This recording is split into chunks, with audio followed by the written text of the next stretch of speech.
Hello everyone, সবাই কেমন আছেন? আশা করি সবাই অনেক ভালো আছেন। আজকে আমি কথা বলবো হনারের upcoming smartphone Honor X40 GT racing এই স্মার্টফোনটি নিয়ে। এই স্মার্টফোনটি গ্লোবাল মার্কেটে খুব রিসেন্টলি লঞ্চ হতে যাচ্ছে, আর এই স্মার্টফোনটি বাংলাদেশ মার্কেটে 35 থেকে 40,000 টাকার আশেপাশে লঞ্চ হতে পারে। এই স্মার্টফোনটি বেশ ভালো ফিচার্সের সাথেই এসেছে। তো চলুন দেখে নেওয়া যাক এই স্মার্টফোনটি আমাদেরকে কী অফার করছে। প্রথমে কথা বলবো এই স্মার্টফোনটির ডিজাইন এবং বিল্ড কোয়ালিটি নিয়ে। ফোনটি দেখতে বেশ অসাধারণ। ব্যাক প্যানেলে মধ্যখানে গোলাকৃতির একটি অসাধারণ ডিজাইনে ক্যামেরাগুলো সাজানো হয়েছে, যেটি দেখতে বেশ অসাধারণই লাগে। এই স্মার্টফোনটি ব্ল্যাক কালারটি দেখতে রেসিং টাইপের, অর্থাৎ দেখতে বেশ চমৎকার ব্ল্যাক কালারের ফোনটির ক্যামেরা এবং ডিজাইনে বেশ অসাধারণ।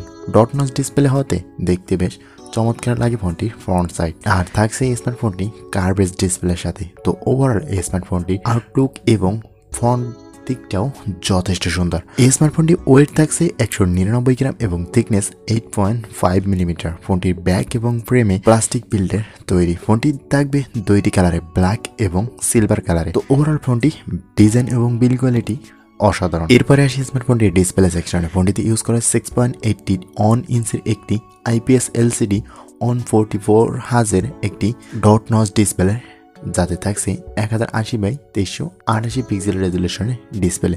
থাকছে 385 PPI ডেন্সিটি। তো ওভারঅল ডিসপ্লে সেকশনটা বেশ অসাধারণ। এই বাজারে স্মার্টফোনটির ব্রাইটনেস, ইনডোর আউটডোর ইউজিং এবং ডিসপ্লে কোয়ালিটি এবং জিন বেজেল বেশ অসাধারণ থাকছে।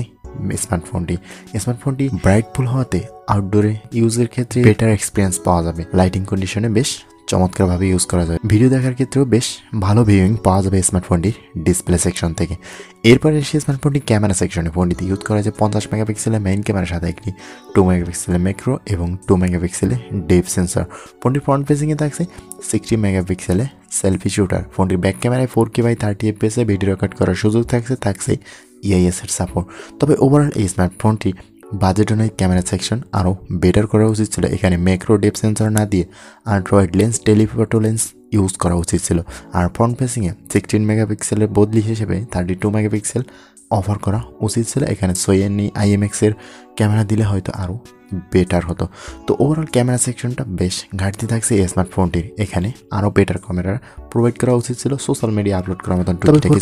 ভিডিও রেকর্ড করা যাবে সুবিধা থাকছে এবং EIS সাপোর্টে স্টেবিলাইজেশন ছবি পাওয়া যাবে স্মার্টফোনটি ব্যাক ক্যামেরা দিয়ে।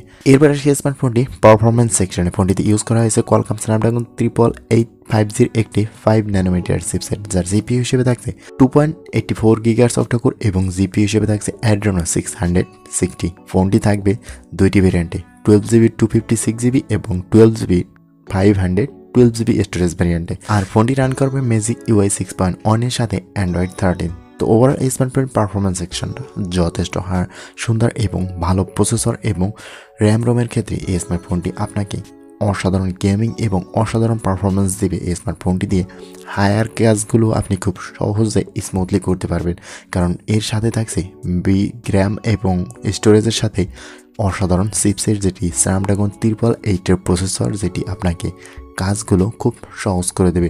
তো ওভারঅল এই স্মার্টফোনটির পারফরমেন্স সেকশন যথেষ্ট ভালো।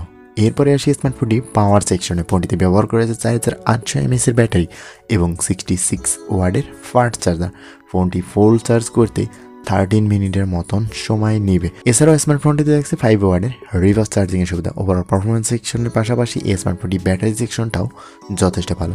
4800 mAh ব্যাটারি দিয়ে আপনি পুরো দিন ইউজ করতে পারবেন এবং ভারী গেমিং এবং ভারী কাজগুলো করলে হয়তো দিন শেষে আরেকবার দেয়া লাগতেও পারে, বাট এই স্মার্টফোনটি ফাস্ট চার্জার দিয়ে আপনি খুব দ্রুত চার্জ করে নিতে পারবেন। এছাড়াও স্মার্টফোনের কানেক্টিভিটি সিস্টেমে থাকছে loud speaker, 3.5 millimetre headphone Jack, side mounted fingerprint, Bluetooth 5.2, USB Type-C port এবং ডুয়াল ব্যান্ড ওয়াইফাই। তবে এখানে এই স্মার্টফোনটির সিকিউরিটি হিসেবে এই স্মার্টফোনটিতে অবশ্যই একটি আন্ডার ডিসপ্লে ফিঙ্গারপ্রিন্ট প্রোভাইড করা উচিত ছিল। এইরকম বাজেটের একটা স্মার্টফোনে অবশ্যই আন্ডার ডিসপ্লে বিপরীত কিছু ভাবা যায় না।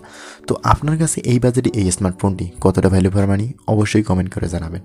আজকের ভিডিওটি এই পর্যন্তই। কথা হবে নেক্সট কোনো ভিডিওতে। ততক্ষণ পর্যন্ত ভালো থাকবেন, সুস্থ থাকবেন। আল্লাহ হাফেজ।